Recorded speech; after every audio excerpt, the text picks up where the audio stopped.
adalah suatu pertalian, suatu ikatan justru kepada setan, Pak. Waktu kita tanya, apakah kamu bisa melihat kucing hitam di tempat yang gelap? Pasti dia jawab, tidak bisa.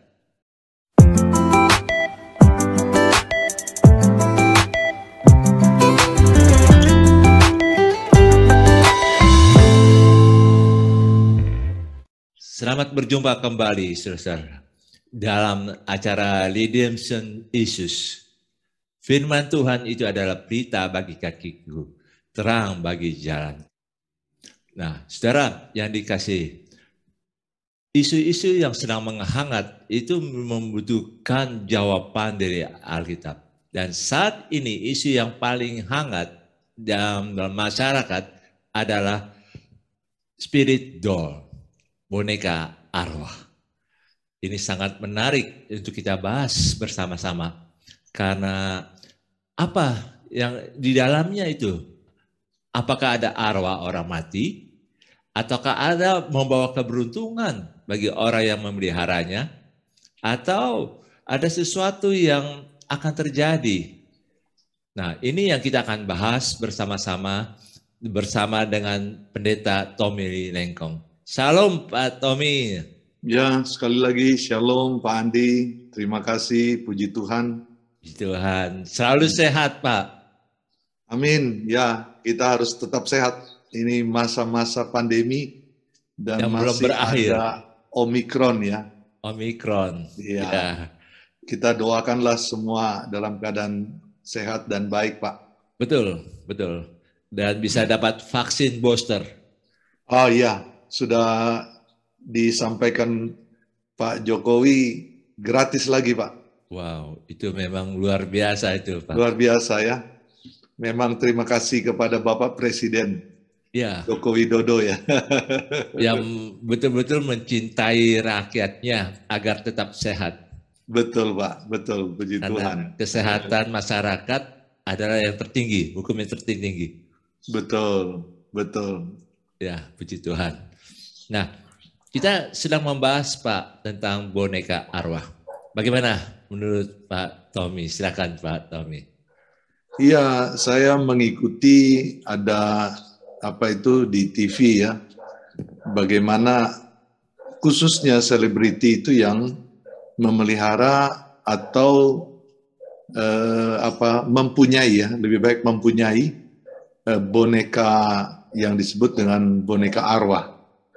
Tapi kalau membaca dalam bahasa Inggrisnya disebut spirit doll, itu sebenarnya boleh dikatakan berkaitan dengan boneka roh gitu ya.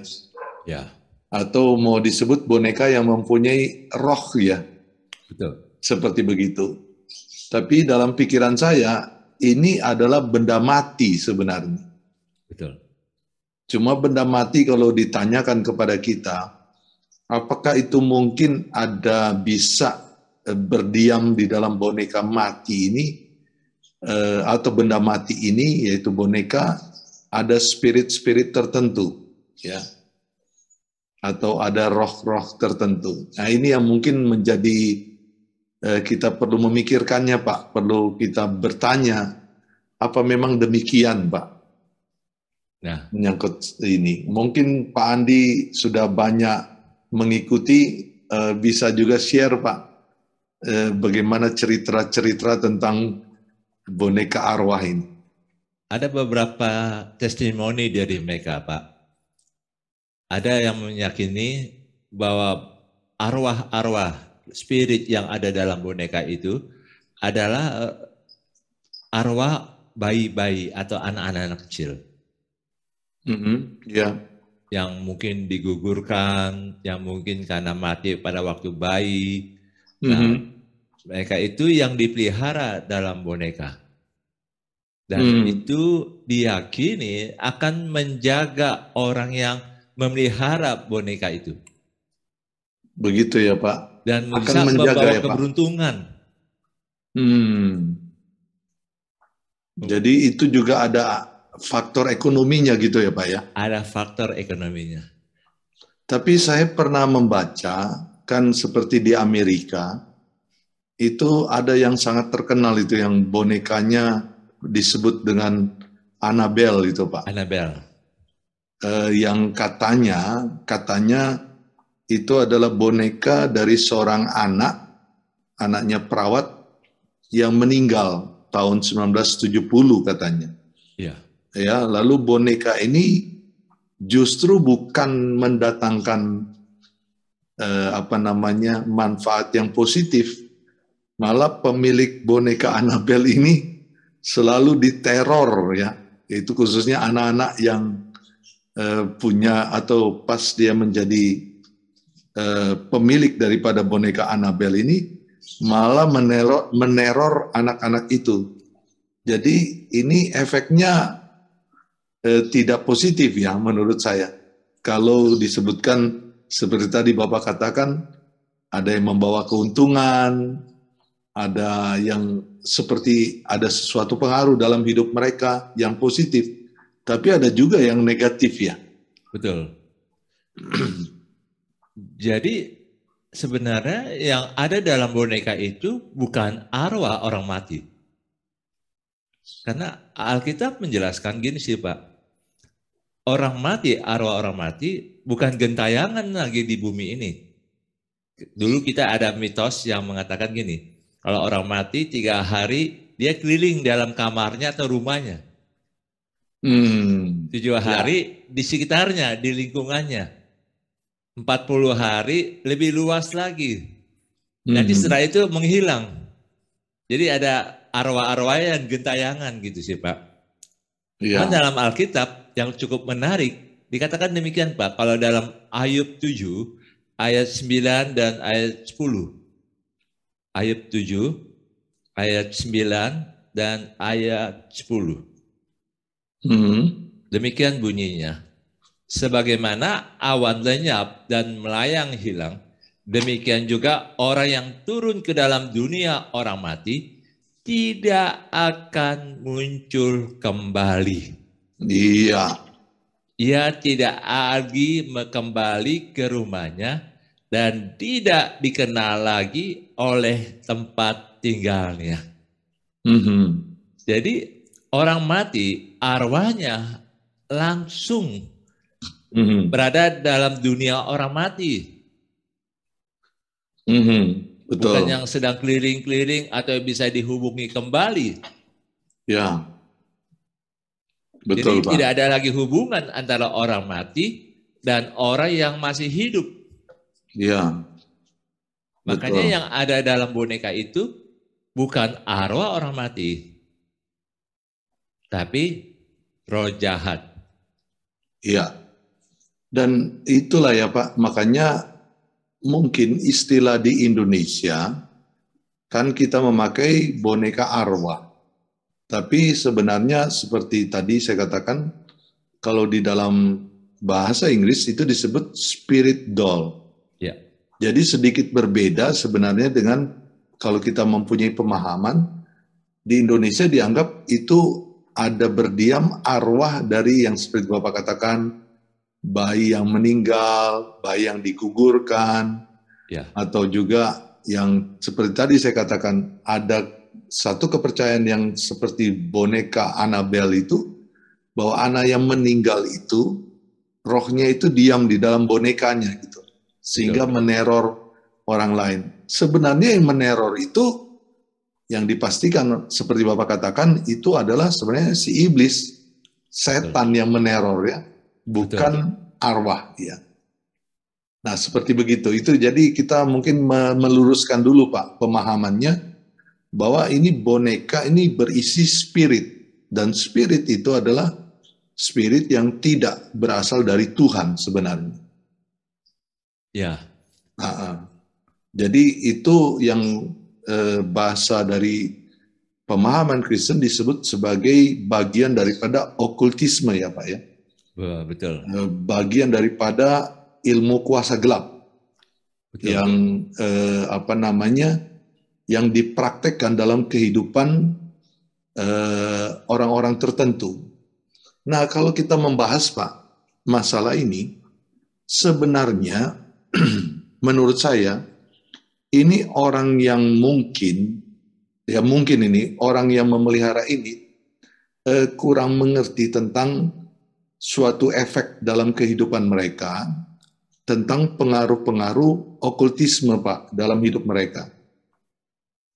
Jadi ini dikatakan seperti sesuatu yang menarik, sesuatu yang bisa memberi manfaat dalam hidup mereka, tapi mereka tidak tahu bahwa itu adalah suatu pertalian, suatu ikatan justru kepada setan, Pak. Menarik ini, Pak. Iya, jadi itulah yang maksud saya, kita mau memberikan pengertian dulu bahwa yang dimaksudkan dengan boneka arwah itu orangnya yang mempercayai, orang yang memilikinya, itu yang sebenarnya harus diberikan pemahaman. Dia tidak hanya memiliki sesuatu, tapi dia mempercayai sesuatu, mempercayai roh di balik segala hal-hal itu. Dan ini adalah kalau dia menaruh keyakinannya pada bahwa di situ ada roh, dan itu adalah bukan roh dari Tuhan, roh yang jahat, maka dia dipengaruhi, Pak. Karena kan dalam pemahaman kita, orang yang dirasuk, orang yang dikuasai oleh roh jahat itu karena orang itu membuka hatinya terhadap roh jahat itu, Pak. Jadi orang itu memberikan remote control hidupnya kepada roh jahat. Betul sekali. Jadi dia dikontrol oleh roh jahat. Dikontrol oleh roh jahat. Dan tidak ada roh jahat itu yang sifatnya putih atau hitam. Betul. Roh jahat yang dikatakan putih itu karena seolah-olah dia tidak berbuat hal-hal yang tidak menyenangkan, Ya. hal-hal yang justru hal-hal yang positif bagi yang memegang atau yang memiliki. Betul. Tapi sebenarnya akhir daripada kehidupan yang demikian selalu ada penderitaan, dalam arti roh jiwa dan juga termasuk tubuhnya itu dimiliki, atau roh jiwa dan tubuhnya itu seperti diserahkan kepada kekuasaan iblis. Betul. Ya, kita mungkin hal ini ketika kita bicarakan untuk Bapak, Ibu, dan saudara-saudara, ada yang tidak percaya apa yang disebutkan ini, apa yang disampaikan ini. Tapi pengalaman-pengalaman orang yang dalam kungkungan, dalam pengaruh okultisme atau kuasa kegelapan itu, hidupnya memang mengalami penderitaan tersendiri, Pak. Betul. Sepertinya bisa, contoh ya, orang contoh ini saja. Ada yang katanya orang pegang tuyul ya. Ya, pelihara tuyul. Katanya pelihara tuyul, katanya itu memperkaya dia. Tapi kan sebenarnya dia mengalami penderitaan secara spiritual dalam kehidupannya. Karena membuka diri untuk hal-hal itu. Kelihatannya kaya, tapi ada bayaran-bayaran, tebusan-tebusan yang harus dia buat kepada iblis.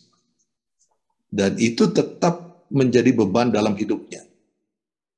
Betul, Pak. Nah, kita membahas ini karena kita membahas areanya ini sebenarnya kalau kita bisa katakan ini spiritisme juga, Pak. Oh iya, betul. Ya, jadi orang yang memegang boneka arwah ini itu orang yang sebenarnya hidup di dalam spiritisme. Ya. Penguasaan roh-roh yang sebenarnya roh itu bukan roh yang berasal dari Tuhan. Ya, betul. Jadi saya tidak tahu, tapi ini kan diperdagangkan ya, bisa dijual. Ada saya dengar seorang artis, dia sebelumnya memiliki, lalu kemudian katanya dia sudah hibahkan atau serahkan kepada orang lain. Iya. Ya sepertinya dia terlepas daripada boneka itu, tapi jiwanya sebenarnya itu dikuasai oleh roh di balik boneka itu. Jadi kalau kita bicara bonekanya mungkin netral ya, dalam arti namanya benda ya Pak. Betul. Tapi dia menjadi media yang di belakangnya orang percaya kepada roh-roh yang jahat tadi itu. Betul. Spirit yang berbeda ini. Ya. Dan pada saat itu dia sebenarnya tetap dikuasai walaupun dia serahkan kepada orang lain. Betul Pak. Dia tetap dikuasai dengan roh itu ya. Mungkin bagi yang orang-orang seperti itu Pak, mungkin berpikir, saya nggak percaya hal-hal yang kayak gitu. Tapi kalau boleh saya katakan, orang-orang seperti itu sebenarnya berada dalam gelap, dalam ruang gelap.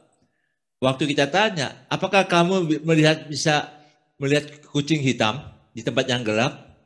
Pasti dia jawab, tidak bisa. Iya, betul. Karena kucingnya hitam, Pak. Kucingnya hitam.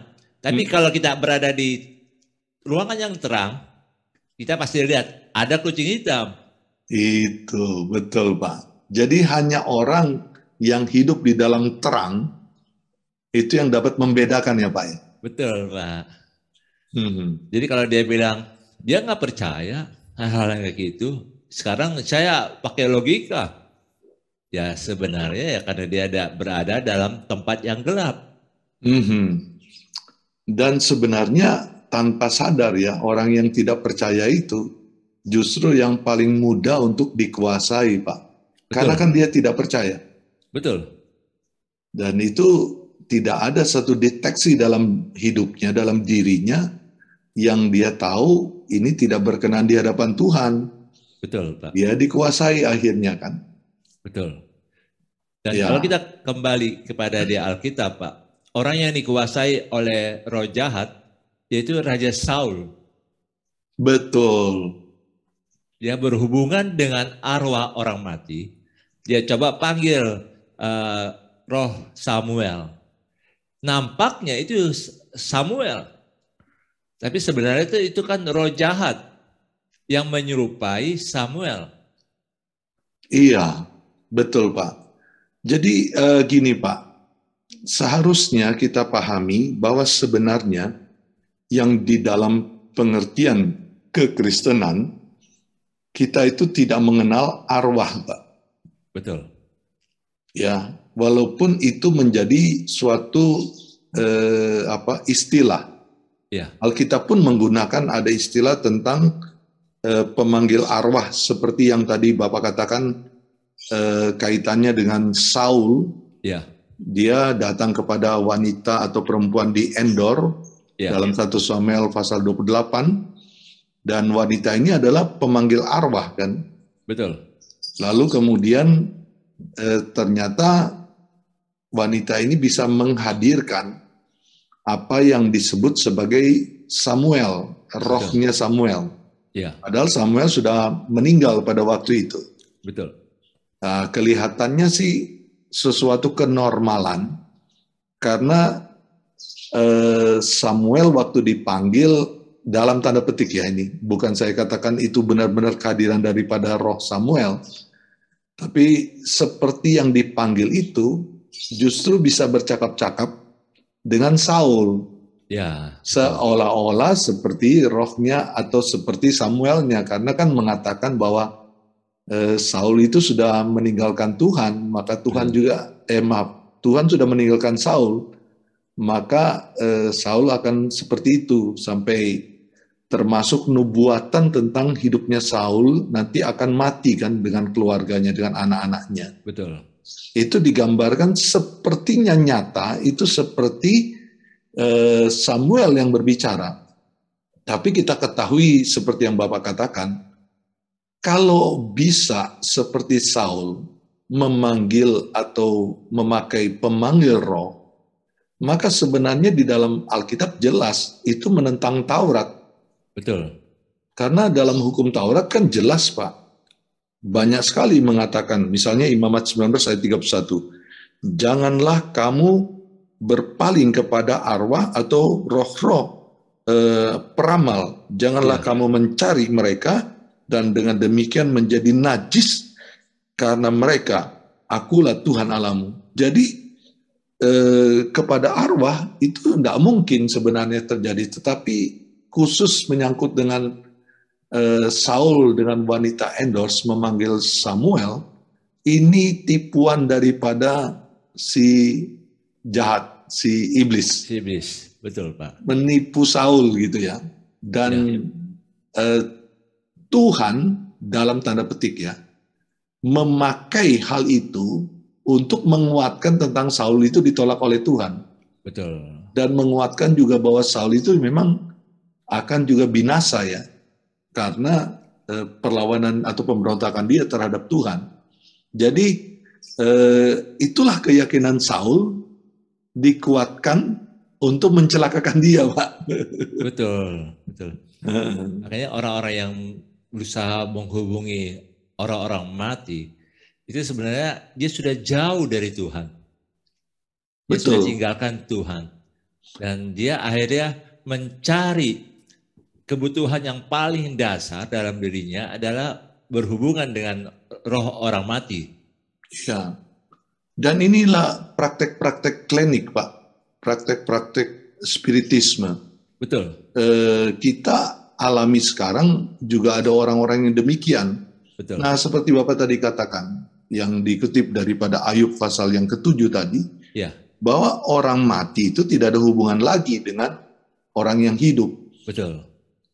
Orang mati sebenarnya tidak mengetahui apa yang terjadi di antara orang hidup, Pak. Betul. Kok bisa gitu ya, mempunyai suatu seperti mereka menjadi dalam tanda petik sekali lagi. Kayak Tuhan gitu, Pak. Maha tahu. Nggak ada roh seperti begitu. Itu makanya itu roh jahat. Tak mungkin lah seperti begitu.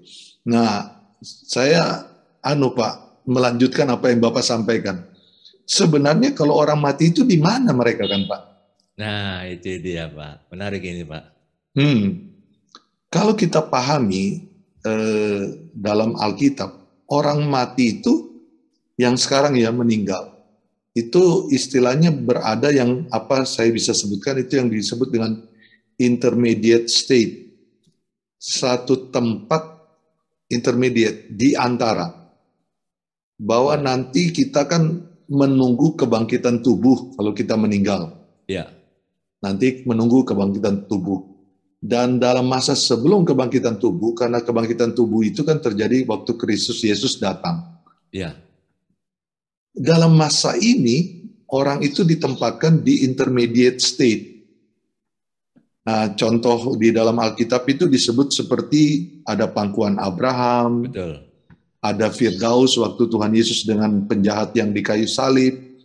Itu adalah intermediate state. Dan kita sudah lihat, waktu orang mati meninggal itu yang percaya kepada Tuhan Yesus terpisah dengan orang yang tidak percaya. Ya, betul. Kita lihat contoh tentang Lazarus dan orang kaya dan Lazarus. Lukas pasal 16. Ya. Itu sampai dikatakan bahwa waktu dia minta supaya Lazarus memberikan ya air lah, setetes air kepada si orang kaya ini, langsung dikatakan oleh Abraham antara dia dengan atau mereka dengan orang kaya ini itu terbentang satu jurang yang jauh memisahkan. Betul. Jadi ini jelas orang-orang yang meninggal saat ini langsung terjadi pemisahan di sana. Jadi mereka berada di intermediate state dengan tempat yang berbeda. Betul. Makanya kita, Bapak tadi bilang, apakah ada roh yang gentayangan 3 hari sampai 40 hari? Itu bahasa-bahasa kita saja, Pak. Bahasa kita, betul. Iya, tapi sebenarnya tidak pernah terjadi begitu. Orang yang sudah meninggal, antara orang hidup dan orang mati, seperti Ayub pasal 7 tadi, sudah terpisah. Ya, betul. Selain mereka terpisah di intermediate state tempatnya, tapi mereka juga terpisah antara orang hidup dan mati. Jadi tidak ada hubungan. Waktu Lazarus itu bicara gini, orang kaya itu bicara kepada Abraham, Kalau gitu utuslah Lazarus Betul. supaya memperingatkan keluarga-keluarganya. Itu tidak pernah akan terjadi. Malah cuma dikatakan oleh Abraham di sana ada kitabnya Musa, kitab Taurat itu. Kalau mereka tidak percaya itu, biar orang dibangkitkan dari orang mati, mereka tetap tidak percaya. Jadi memang benar-benar tidak ada bisa hubungan. Karena orang mati tidak tahu sebenarnya keadaan orang hidup. Termasuk kalau ngomong di kuburan, Pak ya. Nah, itu dia Bapak lanjut ini. Di kuburan itu ngomong dengan siapa sebenarnya ya Pak? Ada orang datang, selamat pagi, ini saya datang, dan itu maaf Pak, itu kejadian-kejadian waktu menjelang Natal banyak orang pergi ke kuburan, orang Kristen. Betul. Lalu omong-omong di kuburan, ini berbahaya ini. Iya, padahal dia ngomong sama siapa? Itulah, bukan orang yang dia kasihi. Iya, betul Pak. Bisa-bisa didengar oleh setan. Jadi ini yang kita bahas sebenarnya jelas. Orang mati itu tidak ada hubungannya lagi dengan orang yang hidup. Tidak ada roh yang gentayangan. Tidak ada. Yang ada gentayangan itu, kata Alkitab, itu adalah iblis. Seperti singa yang mengaum-ngaum, yang mencari kesempatan Pak untuk menerkam. Untuk menerkam. Jadi misalnya suami istri, seandainya salah satu meninggal, sudah nggak ada lagi hubungan suami istri. Betul sekali, karena di dalam kekekalan nanti tidak dikenal namanya suami istri. Orang tua dan anak juga nggak dikenal, Pak. Iya, betul. Kita jadi masing-masing menghubung atau kita hanya mempunyai relasi dengan Tuhan, ya, relasi dengan Allah yang ajaib itu, muka dengan muka, ya. Betul. Makanya selama kita hidup di dunia ini, kita diarahkan untuk punya hubungan dengan Tuhan, Sang Pencipta yang sang mengasihi kita. Iya Pak. Dan oleh karena itu kembali kepada apa yang Bapak bahas hari ini, ya. Yaitu kalau berbicara boneka arwah, itu sebenarnya suatu kesesatan Pak. Betul. Kalau ada orang Kristen yang melakukan hal ini sebenarnya kesesatan. Ya, betul. Banyak ayat Alkitab kalau kita mau sebutkan. Misalnya contoh Imamat pasal 20 ayat 27. Itu dikatakan begini, apabila seorang laki-laki atau perempuan dirasuk arwah, ya, atau roh peramal, pastilah mereka dihukum mati, ya. Yakni mereka harus dilontari dengan batu dan darah mereka tertimpa kepada mereka sendiri. Jadi praktek arwah itu, berhubungan dengan arwah, itu dibenci oleh Alkitab. Ya. Jadi itu dikatakan dihukum mati sebaiknya. Dilontari dengan batu, itu zaman perjanjian lama. Ya. Jadi jangan main-main dengan hal-hal seperti ini. Dengan berhubungan dengan yang dalam tanda petik roh orang mati. Itu sama sekali tidak ada sebenarnya. Yang ada adalah roh jahat, roh dari iblis. Ya.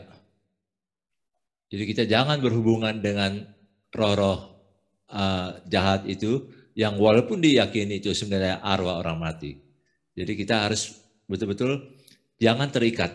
Karena kalau terikat, nasib kita bersama dengan Raja Saul. Betul. Yang putus asa. Putus asa, dan itu sebenarnya jalan di mana hukuman Tuhan ya. Terjadi atas orang itu, dan itu seperti, maaf Pak, diserahkan kepada iblis ya Pak. Betul. Dan itu adalah akhirnya menyesatkan dia sampai kepada kematiannya. Betul. Jadi kalau kita sekarang dengar apa yang menjadi percakapan ini, jangan kita disesatkan, bahkan akan disesatkan terus sampai kepada kematian kita. Betul.